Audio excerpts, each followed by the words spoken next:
Hello and welcome, everyone. It is time to enter the Gumi Day. I'm joined today by my friend and fellow colleague, Cole Halverson, What's going on, guys? and our technical engineer, the 9-4 Ninja himself, Sean Myers. This episode, we will be digging into UFC 263, Israel Adesanya versus Marvin Vettori card. But first, if you're enjoying the content that we're providing, make sure to like, share, and subscribe. So let's start with the main card real quick.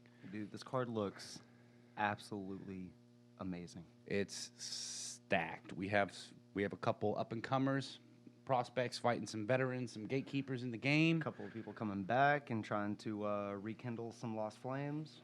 Yeah. So let's start from the beginning of the main card. But really, we're here to break down the Israel Adesanya versus Marvin Vettori. But let's go over and let's put our picks in the hat for the main card. Starting off in the main card, we got Paul Craig versus Jamal Hill. So Craig's grappling may be too much if he can find a way to impose that grappling. However, I predict Hill's going to get the knockout. I just see Jamal Hill timing Craig's naked leg kicks. Craig always sits at distance and throws naked leg kicks. I predict him going down the center with a straight, timing that leg kick and catching Craig clean and then following up on the ground, some ground and pound. Yeah, Craig's pretty strong in the grappling, I agree. But, I got to stick with you on that one. Jamal Hill, whenever you get caught in the clinch like that, his knees are brutal, and he's really good about getting out of the clinch and banging a few uppercuts on the way out. Those uppercuts are actually going to be a problem for Paul Craig if he starts dipping his head down. Yeah, and the knees. If he goes for a takedown and Jamal times one of those knees right, it's going to be pretty bad. Yeah, between Jamal's straights on Craig's, timing those leg kicks or body kicks or head kicks even, and then the uppercuts when Paul Craig dips his head, I just see Paul Craig being in a lot of danger in almost every aspect of this fight. I love Paul Craig. I wanted to see a talented Scottish prospect come up and contend for the title because we haven't had that yet. But Paul Craig, man, him and his camp or something, they got to work on their body. They got to work on Paul Craig's boxing. They have to work on his mix-ups. He's a little too easy to read and too easy to time. But, I mean, he does have a good, solid foundation. I just really think he needs to work on his boxing if he's going to be a contender in the light heavyweight division. Yep. Jamal Hill, I'm going first round KO or TKO. First round, damn. First round. I'll stick with you on that. Yeah, I'll go first round TKO. First round, nice. And then we have Demian Maia versus Belal Muhammad. I'm a huge Demian Maia fan. Old school, bro. Oh, man. Been in the game for a minute. Legend. And, he never held the UFC title. He never had that gold, but he's a Brazilian Jiu-Jitsu world champion. He's over 40 years old. He's still in this game, contending with the highest talent that's out there right now. He's on a good losing streak. I feel like, the worst matchup for him is a good wrestler with decent boxing, and that's exactly what Belal Muhammad is. I'm going Belal via decision. Not very many people can finish Demian Maia. Demian Maia is very good at just keeping himself safe and then trying to impose his game. But I see Belal basically just stuffing all of Maia's takedowns and then putting pressure on him, putting his back against the cage and outboxing him, honestly. Yeah, Bilal's he's a brawler, dude. He's not going to go anywhere. He's not going to give up the fight, and he's definitely going to put some pressure on Maia. He likes to step forward. He likes to own the middle of the octagon. Yeah, he's a dog. He's a dog, and I feel, Maia might be competitive with him in the first round, but Maia, we've all seen it, kind of gasses out when he uses his pressure. He still stays in the game, even though he's gassed out. He still keeps himself alive in there, but there's a big discrepancy in first round Demian Maia to third round Demian Maia. Yeah. He starts falling off in his performance. And he usually can't force those takedowns like he can against some really high level grapplers in the first round. Do you think it's time for him to start looking for a way out? Looking for his retirement? I'd say get ready for his Bellator debut. Oh, yeah? Yeah. The Bellator gets a lot of those UFC hand-me-downs.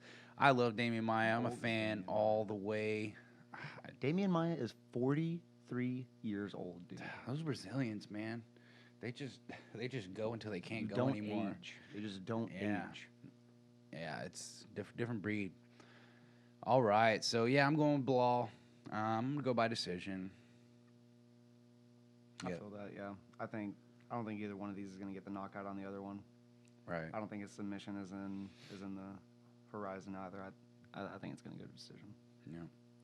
All right, let's get into the Leon Edwards versus Nate Diaz. This is probably the biggest mismatch on the card, Do we guys. have to get into this fight? Is it I a fight? don't even think. Yeah, right. I don't even think we need to really go into the technicalities. No, Nate Diaz is no slouch. Nate Diaz is a good fighter, guys, but he's taken a lot of damage, and he has not fought anyone on the caliber of Leon Edwards. At least, especially not in the welterweight division. And he's also been out of the game for what, years now? He's just taking money fights now. That's where he's at in his career because he is. Nate Diaz is a name. And I see a lot of people picking Nate Diaz to win this fight. I don't want to, seem like I'm making fun of any Nate Diaz fans out there, but you got to be a casual if you think Diaz really has a shot at winning this. I don't see Diaz making it out of the first round, man. Anything. It's a 5-round bout too. Yeah. Anything. Anything can happen in a fight, but Nate Diaz doesn't have great knockout power. Edwards is really technical. He's really good at range management. He's longer than Diaz. He's faster than Diaz. He's stronger than Diaz. Diaz has good jiu-jitsu, but Leon Edwards doesn't have to go to the ground with him. I don't think Diaz has the wrestling strength to really get Edwards down. Yeah, I just don't really see a lot of ways that Diaz can win this fight. I know Nate Diaz is tough as nails, and he's never been truly straight knocked out. But I do predict that Edwards is going to get a TKO or a KO in this match. I'm predicting it to be in the second or third round. Let's try to go official. I'm going to say third round TKO Leon Edwards. I feel like the first round he's going to play a little bit safe. He's going to gauge his distance. He's going to find Diaz's timing and his rhythm, and he's going to find that KO by the third round. I'm gonna say third round TKO. Yeah, I don't think Nate has the cardio to keep it up all 5 rounds, man. I think. Well, it's 3 rounds. I thought it was a 5-round bout. No. This one, the next one, Figueiredo versus Brandon Moreno will be a 5-round. I thought these top 3 fights were 5 rounds. No, there's no title here. Diaz has got the best cardio, one of the best cardios in the game. Both the Diaz brothers are triathletes. I just don't think, even with the great cardio, that he's going to really be able to do much against Leon Edwards. Yeah, either way. Edwards is way too technical, way too fast, way too precise. I do predict he's going to knock out Nate Diaz, and it's going to upset a lot of people because Diaz is known. Both the Diaz brothers are known for their crazy granite chins and their insane cardio. Let's get into Davison Figueiredo versus Brandon Moreno, the rematch. Man, that first fight. What a brawl. Oh, man, what a good fight. And that was really good to have for the flyweight division because there's still a lot of the casuals are having a hard time, accepting the lower weight divisions. We're finally breaking that illusion of, smaller guys can't fight. And a lot of times we see the smaller guys are more technical. We see a lot of the smaller guys are more willing, they have better cardio so they can go crazy high pace for 5 rounds. Yeah. Both of these guys can hold up that pace. Figueiredo, a little big for flyweight division. I predict that he's going to go up to bantamweight and try to fight for that title soon. So I think if anyone does gas out, it's going to be Figueiredo. Moreno is, he's that 5-round assassin. He's tactically trying to come in and take you out every step of the way. He doesn't overexert himself. No. He's very, very technical. Very methodical. And, methodical. That's exactly the word I was looking for. Man, I'm going to have to go Figueiredo via TKO. I feel that Moreno took a little bit too much damage in the first fight. Figueiredo is clearly faster and stronger than Brandon. Moreno put up a good fight, but I feel like Figueiredo is just a little bit too much for Brandon to really get a handle on him and then control him and then methodically outcompete him. I think Figueiredo also brings a little bit more to his toolbox. He's proven that he's a submission artist. He's proven that he's a striking artist. Yeah. His jiu-jitsu is on point. Yeah, he's got all the things. The only thing that could go against him is his gas tank. Moreno started coming on strong in the later rounds in the last fight. I really feel like Moreno's going to get finished before that 4th round. I'm going to predict a Figueiredo knockout in the 2nd round. I'm going to predict the same thing but 3rd round. I'm actually seeing an uppercut. Seeing an uppercut or a head kick? Yeah, seeing an uppercut in the crystal ball. Yeah. I'm just taking a quick delve real quick into the other side. But yeah, I'm going to go Figueiredo by TKO. All right, let's get into the main event, guys. This is what we're all here. The big one. Ooh, the money fight. We got Israel Adesanya versus Marvin Vettori. So Israel Adesanya, 20-1, coming off a unanimous decision loss to Jan Blachowicz, middleweight champion. And he's undefeated at middleweight. He's Nigerian-born, New Zealand trained. In kickboxing, he's a former Glory middleweight championship title challenger. I went back and watched that fight. I actually had him winning that fight against Jason Wilness. But as of March 29th, 2021, he is number 4 in UFC's men's pound-for-pound rankings. And a lot of people, are sleeping on it, but his professional kickboxing records are 75-5. Yeah. No joke. Incredibly impressive. Has a lot of very valuable experience to bring into the octagon. He has 15 total wins by KO or TKO, 4 in the UFC. Before taking up fighting, Adesanya regularly competed in dance competitions all across New Zealand. He highlighted his passion for dance in a choreographed walkout at UFC 243. That was so funny. It was really cool. It was almost like a WWE walkout. Yeah, right. He put on a show. Real. Yeah, he definitely puts on a show with his hand signs and his Death Note writing and everything. Quick fun fact: Adesanya is a big anime fan, and no one he makes that very well known. He's got the Naruto 5-prong seal on his stomach. He's a big anime nerd. But after he retires from fighting, he says he wants to start an anime production company, which is just so cool to see. There's a reason he's one of my favorite fighters. He actually, one thing I went back and looked, he has an image of Toph Beifong tattooed on his forearm. No way. I really? never saw that until, for the longest time, I didn't see that. I always saw the Naruto seal, but I never saw Toph. That's an interesting character for him to pick from that show. I wonder why. I mean, senses, man. He's going for the senses. The sixth sense. I mean, if he was a bender, because his nickname is the Last Style Bender, which obviously he's Avatar material. But if he was one element, what would you say? Oh man, he moves so fluid, dude. I've got to say he's a water. I was gonna go with water. He's got to be a water bender. I was like, he's fluid, and then he snaps like a whip-like water effect. But he is going up against a tough competitor in Marvin Vettori. A rematch. Ooh, yeah. Marvin Vettori's coming in here, 17-4 and 1 draw. He's coming off a unanimous decision over Kevin Holland. Number 3 contender. He's on a 5-5 win streak. He's the former Venator Fighting Championship welterweight champion. He's currently Italy's best hope for a UFC champion.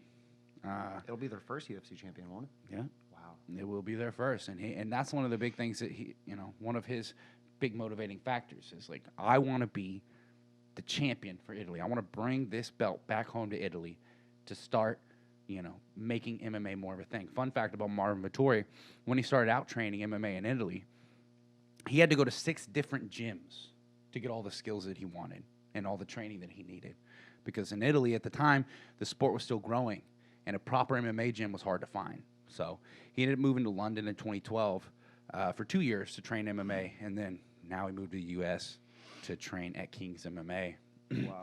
So yeah, it's this is someone who didn't have access to all of the MMA training early on. He had to go to various martial arts gyms and get one martial art training at a time. That's got to be difficult. Yeah. Especially whenever you're trying to tie it all together. Exactly. And you could see, his progression throughout, his career. He's gotten significantly better since the first fight with Israel Adesanya. He has definitely proven that he can hang with the best. More technical. He's definitely gotten freakishly faster. It's almost unnatural how much faster he's gotten than he used to be. He times his feints so well. Now he has feints. Yeah, when the first fight against Israel Adesanya, that was one of the biggest things. He did not feint. He ended up getting caught standing in front of Adesanya a lot. All right, some side notes before going into the breakdown of this. I don't think this is going to end in a finish. Both fighters have great cardio. If Vittori didn't have good cardio, he definitely wouldn't have a chance. I feel Adesanya will surely win early on in the fight, but Vittori's pressure might get to him by the 3rd round. Yeah, Izzy's definitely shown that like most fighters of the striking caliber, he's faster and more well-rounded in the first, second, third round of most fights. I think if Vettori does have a chance to win this fight, he's going to win 3, 4, and 5. Yeah.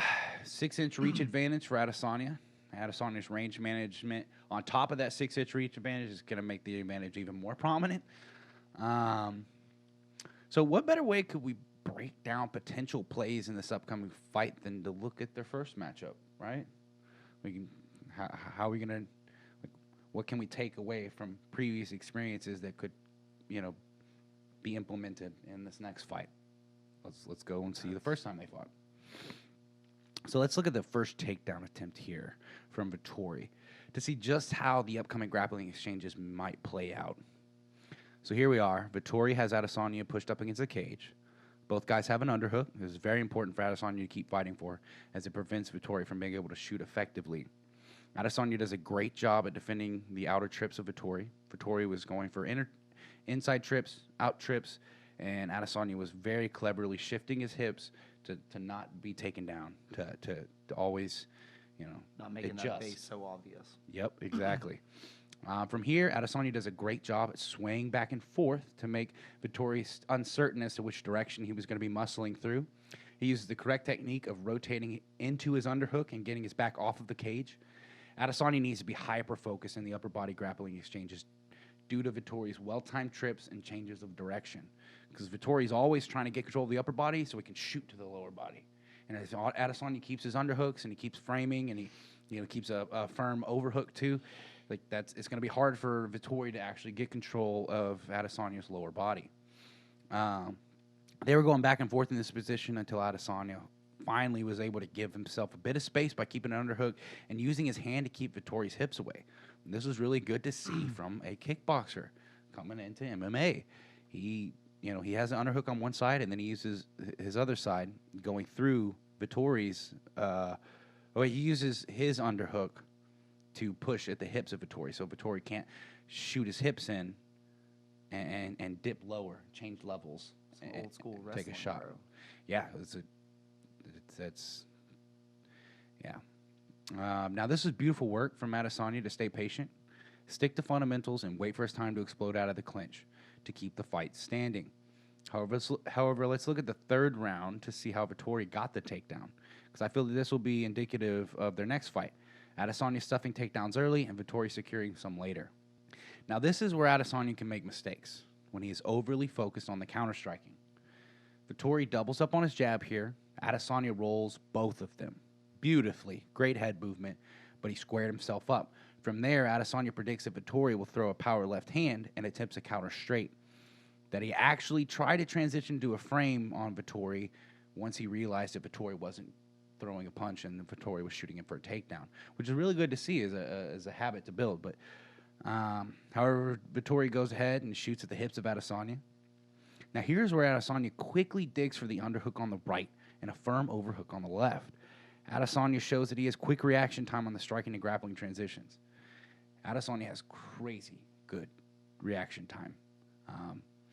From here, Adesanya is unable to get the underhook, frames on the back of Vettori's neck and throws his hips back. Vettori can't connect his hands around the back of Adesanya's leg and ends up getting sprawled out. Unfortunately, Adesanya unsquares his hips, and Vettori is able to grip his hands behind his left leg. Now, these are things that I love to see from a developing grappler. I just had to point this out. This is just a little side note. Adesanya knew he was in trouble after letting Vettori get a hold of his left leg, so he even reaches for the ankle of Vettori. So he reaches back and he grabs the left ankle of Vettori to pull that up, and he uses another point of leverage. And it makes it so Vettori can't use both of his legs. If he could get it correctly, he'd make it so Vettori can't spring forward with both of his legs. Now one of his legs is being lifted off the ground from behind. Right. Really awkward angle for a wrestler to try to push forward on. However, it was too late due to Vettori's control of his leg. Vettori ultimately rotates Adesanya over and ends up in his half guard. Why am I looking at the grappling exchanges so thoroughly for this one? I feel that Vettori is going to attempt to recreate Jan Blachowicz' blueprint to beat Izzy. Adesanya has shown to have great takedown defense, slippery get-ups, and great range management. That makes it very difficult for a wrestler to get those takedowns. In this fight, I could see Vettori mixing things up enough in the striking to get Adesanya to lean back at the hips or focus on striking defense to mix in a takedown.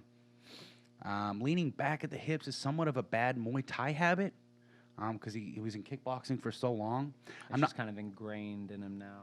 Yeah, It's a habit. because there wasn't grappling and kickboxing. You know, I'm not saying it doesn't work.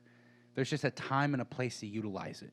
And against someone who may be a stronger grappler than you is not the time nor the place. Vittori's path to victory is to keep pressure on Adesanya, to try to provoke a mistake. He needs to be ready to shoot for that takedown or feint it at any moment to interrupt Izzy's flow. Now let's get into the striking.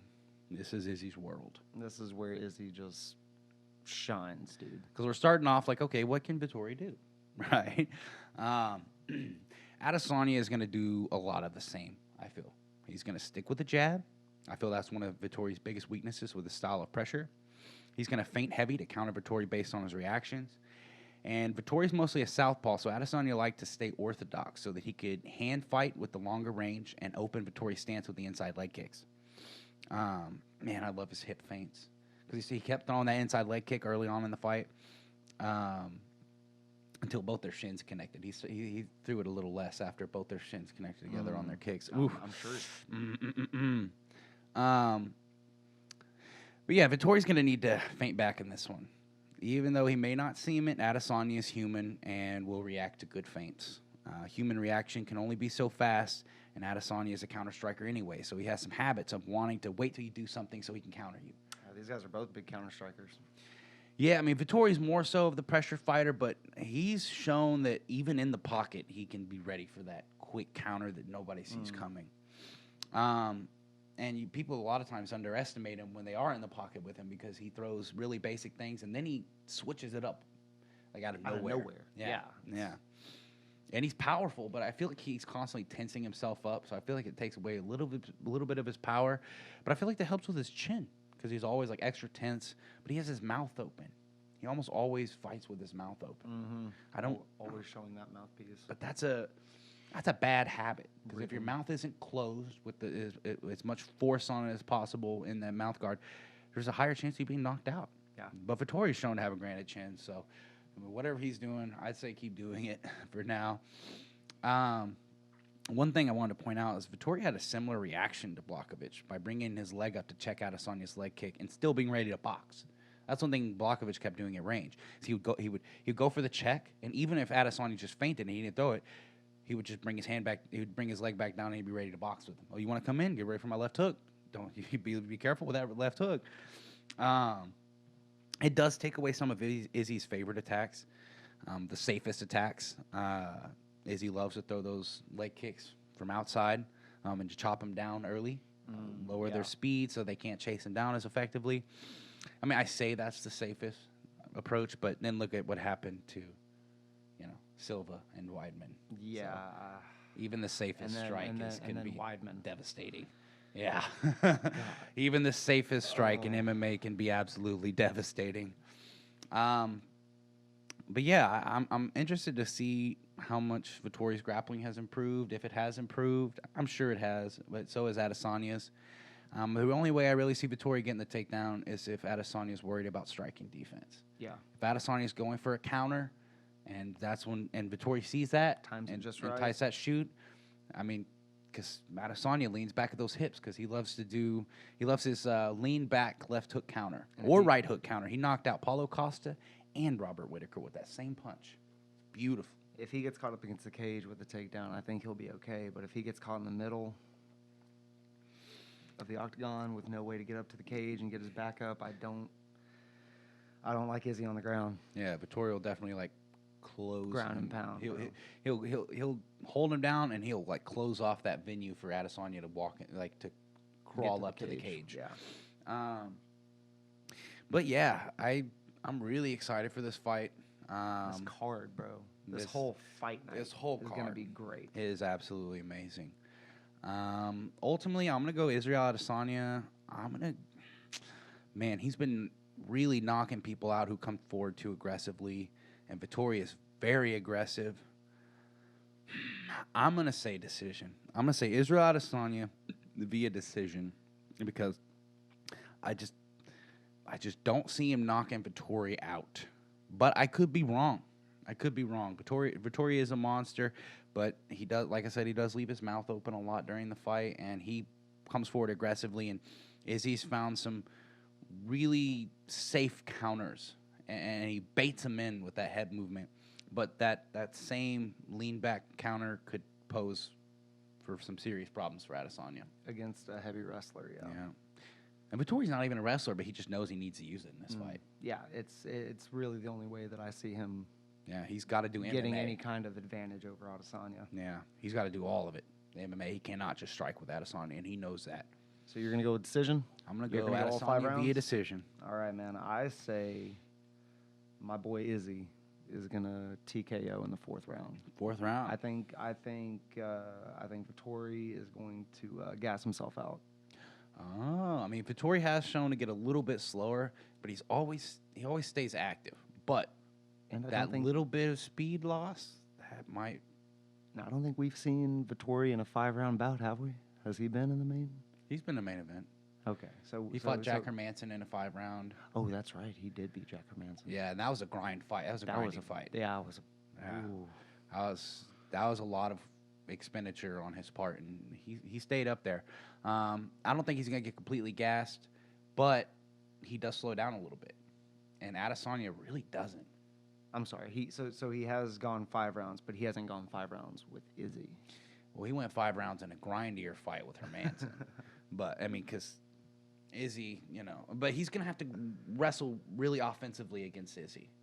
He really is. With Jack Hermanson, he stuffed a lot of his takedowns and got to stand up and give himself little breaks in between. He can't sit on the outside and give himself a break against Adesanya. He needs to impose his grappling on Adesanya and impose his big power punches and his forward pressure. He needs to put Adesanya's back against the cage if he has any sort of chance of getting something. Oh, dude, we'll find out. Oh, we will. At 263. Mm-hmm. Okay, guys, with that, we will wrap up our thoughts on UFC 263. I'd like to thank you, Cole, for being here and sharing your thoughts. And thank you, James, for having me on the show. I'd like to thank our technical engineer, the 9-4 Ninja himself, Sean Myers. I'd also like to thank the fighters for going up on the world stage and laying it all on the line. Lastly, but certainly not least, I'd like to thank everyone who entered the Kumite with us here today. Remember, this is not a sport. You don't play fight.